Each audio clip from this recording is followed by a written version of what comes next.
Hi, I'm David, and we are going to start out with an introduction to the Precept Upon Precept series that we're going to start on Philippians. It's, of course, Character's ministry out of Tennessee, Chattanooga, Tennessee. She's done Bible studies for the last several decades. Me and my mom have been a part of Precept Ministries Bible study training courses, and I went to Chattanooga 2 summers in a row to their boot camp, which I highly recommend to any teenagers, young adults, anybody who wants to learn how to study the Bible more in depth, line by line, precept upon precept, word studies, all of that. This has always been my favorite way of getting into the Word. There's the New Inductive Study Bible, which you can purchase at any good Christian bookstore, online, or through Precept Ministries' website. And they really have a good lineup of studying just having this. You can usually read the introduction of what book of the Bible you want to study. It'll give you hints and ideas on where to stop section by section and review it. Is you don't want to just read the Bible and just put it on your nightstand and go to sleep. You really want to study. Study the words. Figure out what's, act like you're, really, really, really wanting to just figure out what God is saying, not just to the people at that time, but to you now. Because the Word is eternal. It's everlasting. It's never going to change. It's going to live forever. And it's here and designed to mold our lives, to change us, to show us how to live, how to be like Christ, how to be like Him, how to know Him better. And the best way to get to know somebody is to read their words, read what they've said, read what they've done in other people's lives. When you're courting, dating, okay. I keep calling it courting. My sister Diane always said that, the way I talked about my dating was like I belonged in the 1800s or something in England. Like, I'm courting my girl. But essentially, you want to read it over and over and over again, study it. Too often, we don't even know what books of the Bible are in there. There's 66 books, penned by over 40 different authors.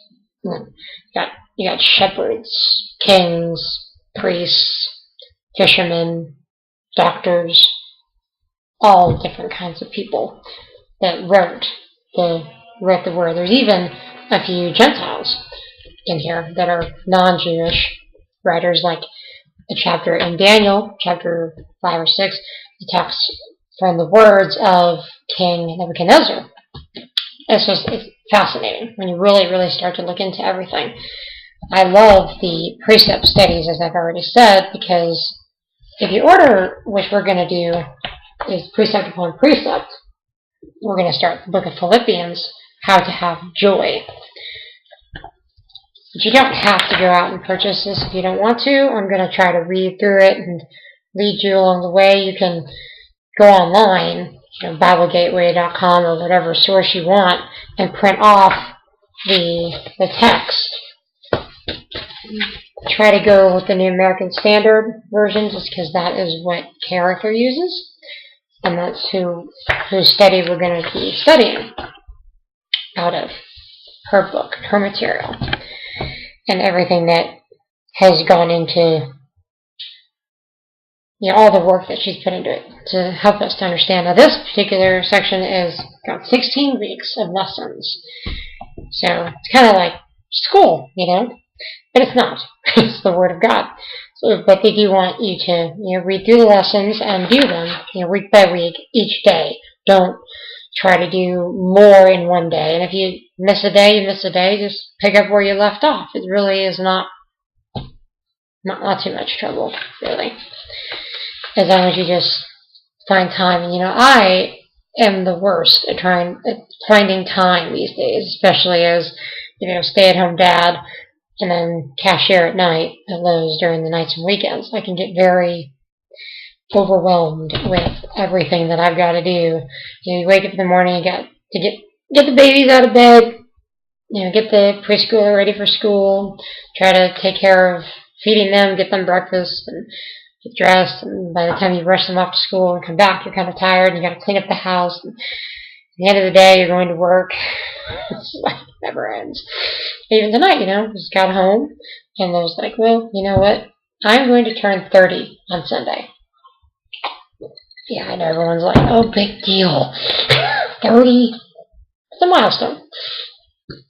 I've walked through for 30 years, and I graduated Bible school in 2005 at Life Pacific College in San Dimas, California, and I've, been missing having a home Bible study, and I need to start that up again soon, but I can't neglect the importance of studying His Word, and I can't neglect the importance of sharing what He's taught me. That's why I love social networking sites, things like Facebook, MySpace, all that stuff that gives us the ability to freedom to share. We have no concept of what it's like in other countries where it's illegal, forbidden, dangerous in some countries to really even have a piece of paper with a Bible verse on it. And that's kind of where Paul's coming from. Because in the book of Philippians, he's in prison for preaching the gospel of Christ because the people rose up against him. The Romans didn't want any kind of disturbance. They were fine with whatever religion you wanted to have as long as it didn't interfere with Rome. As long as it didn't interfere with their ideas, their ideals, their gods, And the emperor, the Caesars, considered themselves the supreme being, supreme God, rather. But Paul went in there and said, Christ is king, Jesus. And the Jewish nation did not like that. The Jews especially persecuted him because he was telling them, that, hey, you killed your Messiah. But he's your Messiah. He is here to save you. We're going to get into all of that. We're going to get into everything.